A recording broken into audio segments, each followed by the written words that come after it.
Hey guys, Scott here, Roke Home Cinema.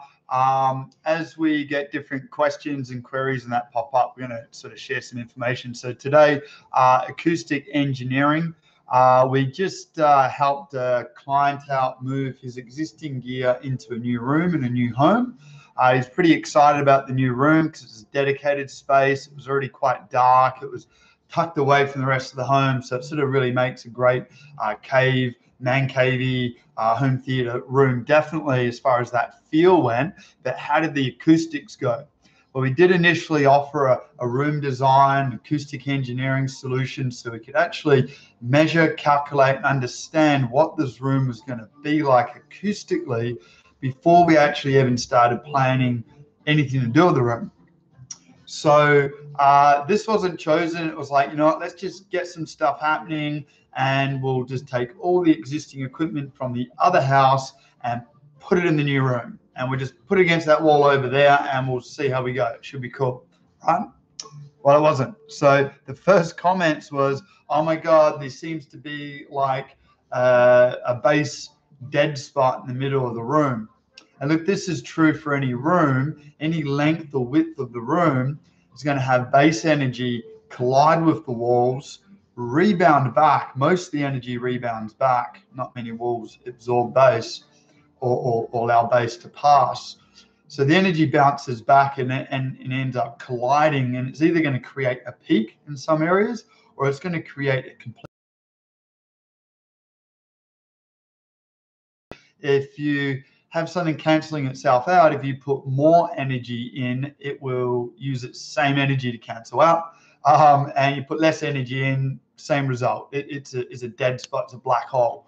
So we don't want to sit in those places.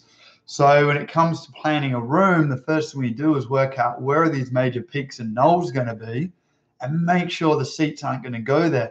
And if they potentially are, let's find maybe another arrangement to put the seats. And that's going to then dictate the type and size of screen because you might be sitting closer or further back. It'll change maybe where the LCR speakers, the front speakers are going to go, where the surrounds are going to go, how the decor will work in the room. You know, the boundaries of the room are fixed and therefore the bass response is fixed. We've got to work around that from the get-go. So it's actually the first thing we do in room planning is look at how the acoustics are going to work in the room, namely the bass. Mid to high frequency sounds, we can manage them by quite, imposing wall treatments, where these can collide and cause peaks and nulls. The energy source itself, which is the subwoofer, can actually aid in active or creative cancellation in these peaks and nulls. So the positioning of the sub will actually change the way all of this happens as well. So multiple subwoofers, much better than one, is two, and ultimately four. But two done really well will give you an excellent result. All right, guys, so that's it for today. So that's a little bit on, level one room engineering and why it's so important. We had a client that didn't go for that and now realizes that there's problems after we've already put a bunch of work in. So really kicking my own butt there that we didn't get that point across sooner, because it really ends up saving a lot of time and money in the long run, or ultimately performance. If you care about your sound, then getting this stuff right at the beginning is a big one. All right, peace out. Cheers.